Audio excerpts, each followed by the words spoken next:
Bom, essa é uma pergunta interessante sobre um tópico que é absolutamente essencial, que é a proporcionalidade. Na abordagem arcaica, a tradição é concentrar o estudo de proporções em um bimestre de um ano. Em alguns estados, sexto ano, em outros, sétimo ano, mas é aí que se localiza o estudo de proporções. E nessa abordagem ultrapassada, começa-se definindo razão como quociente de dois números, proporção como igualdade de razões, aí aparecem os nomes, né, as propriedades, produto dos meios igual a produto dos extremos, a regra de três simples e está dada a teoria de proporcionalidade e depois vem os exercícios. Bom, o caminho que a gente escolhe é outro, que não foi inventado por nós, é uma coisa que vem sendo feita já há algum tempo, aqui no Brasil e em outros países. Dada a importância que proporcionalidade tem, tanto uma importância formativa, um conceito importante, quanto de uso, né? Proporções está presente na vida social, em várias disciplinas e atividades humanas. O que a gente faz?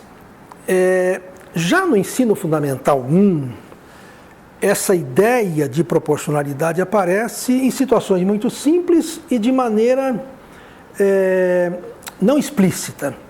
Por exemplo, se eu sei o preço de um copo d'água, para saber o preço de 2, de 3, de 4, de 5, eu estou usando a ideia de proporcionalidade, né? O preço de 5 é 5 vezes o preço de 1. Se dobra o número de copos, dobra o que eu vou pagar. Se triplica o número de copos que eu compro, eu triplico o que eu vou pagar e assim por diante. Bom, essa é a ideia básica da proporcionalidade direta. E a gente pode explorar isso em várias situações que a criança compreende. A criança de 10, 8 anos já entende isso aí. No sétimo ano, e essa ideia comparece também ao longo do sexto ano em várias situações. Por exemplo, transformação de unidades de medida. Se 1 metro tem 100 centímetros, 2 metros tem 200, 3 metros tem 300. Tudo isso é proporcionalidade. E é importante para entender proporcionalidade você ter contato também com situações onde não há proporcionalidade, né? Por exemplo, se o lado de um quadrado dobra, a área não dobra, a área multiplica por 4, né? Se o lado triplica, a área multiplica por 9, então aí não há proporcionalidade. No sétimo ano, é o momento da gente fazer uma sistematização, a primeira sistematização dessa noção que vem sendo trabalhada meio intuitivamente, sem teorias. Então, o capítulo 7 do sétimo ano, a gente, digamos, oficializa o estudo de proporcionalidade e, como foi apontado na pergunta, a gente trabalha com casos simples de proporções em que o cálculo mental dá conta do recado. Quer dizer, os números são números simples, não tem números complicados, são números que permitem o cálculo mental. E trabalha-se com o conceito apenas, né? Para saber se há ou não há proporcionalidade numa dada situação, a gente analisa a situação e verifica se esse fator multiplicativo se mantém. Quer dizer, multiplicando isso aqui por um número k, essa outra grandeza também se multiplica pelo mesmo número k. Essa ideia do tratamento inicial de proporcionalidade no sétimo ano, no capítulo 7. Agora, é claro que só com isso a gente não consegue resolver qualquer problema de proporcionalidade. Basta os números serem um pouquinho mais complicados, números quebrados, como são os números da realidade, e o cálculo mental já não é viável. Então, a regra de 3 é importante sim, e ela aparece no sétimo ano, ela está aqui no sétimo ano, mas não no capítulo de proporcionalidade. É o currículo espiral, um pouco de cada vez, sempre avançando. O que é, no fundo, a regra de 3? É uma equação de primeiro grau. A regra de 3 simples é uma equação de primeiro grau.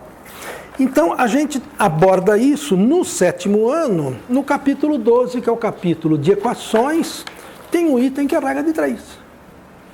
Então, com isso, a gente está juntando aritmética com álgebra, né? Proporcionalidade, um tema da aritmética, e equação do primeiro grau, um tema da álgebra, está fazendo conexões. Está retomando proporcionalidade e dando um passinho além, quer dizer, aprendendo um novo recurso envolvendo o mesmo conceito, que é proporção, mas um recurso mais poderoso, que é a regra de 3 simples. Bom, e o estudo das proporções não se esgota aí. Ele continua no 8º e no 9º ano, onde a gente trabalha a regra de 3 composta, como foi apontada, e trabalha sem inventar a famosa regra do multiplica aqui, multiplica lá, flecha para cima, flecha para baixo. Não. A regra de 3 composta você resolve com base na regra de 3 simples. Se tem mais de 2 variáveis no fenômeno, a gente não deixa variar todas de uma vez. Congela uma, vê como é que as outras 2 variam, depois congela a outra, que é um recurso poderoso para trabalhar com proporções. Agora, há também capítulos de geometria e proporcionalidade, que não dá para a gente trabalhar tudo junto no 7º ano, né? Por exemplo, se eu tenho um triângulo, 3 lados, se esse lado aqui aumentar, ficar mais comprido, o ângulo oposto a ele aumenta. Agora, será que é na mesma proporção? Quando eu dobro o lado, dobro o ângulo? Numa circunferência, eu desenho um ângulo central, esse ângulo central subentende um arco. Quando esse ângulo central dobra o arco? Se ele triplica o arco? Bom, a resposta é sim, é com base nisso que se conceitua radiano, lá no ensino médio. Agora, se em vez do arco a gente considerar a corda, quando o ângulo central dobra, a corda aumenta, mas dobra? A resposta é não. E é por isso que o seno de 60 não é o dobro de seno de 30. Não há proporcionalidade direta nessa relação. Está claro que proporções não é um tema que possa ser considerado encerrado no 7º ano. Isso aí continua nos anos subsequentes. E o coroamento desse estudo de proporções se dá no 9º ano e retomado no 1º ano do médio, com a função y igual a kx. Matematicamente, proporcionalidade é aquilo que a função y igual a kx faz. Essa é a matemática, é o ponto final de proporcionalidade. É isso que a gente faz no material.